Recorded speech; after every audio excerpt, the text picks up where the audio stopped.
আসসালামু আলাইকুম রহমতুল্লাহ বরকাতু। শুভ সকাল, কেমন আছেন আপনারা সবাই? তো আসলেই কাজের চাপ সব দিক দিয়ে বাইরে গেছে। তো দেন কিছু মিষ্টি কুমড়া আইছিল, ওগুলো বিক্রি করছিলাম না, এগুলোর ওজন একটাই, যেটা ওজন মনে হয় 3 কেজির উপরে। ভালোই বড় বড় হয়েছে কিছু, তো আপনাদেরকে দেখাই ঘুরে ঘুরে। দেন সবজির বাজার কি রকম তাও জানি না আর কি, মোটামুটি কিছুদিন ধরে বাজারও যাওয়া হয় না। এই যে দেন একটা সাইজ,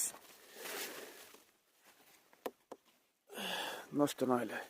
এই অনেক বড় বড় নইছে রে কবির, যেটা আরো বড় দেখা যায়। দেখি না থাকতে থাকি, যে কুয়াশা পড়ছে না, সবজি তো আমি খাই পারবো। মোটামুটি ভালোই কিছু হয়েছে।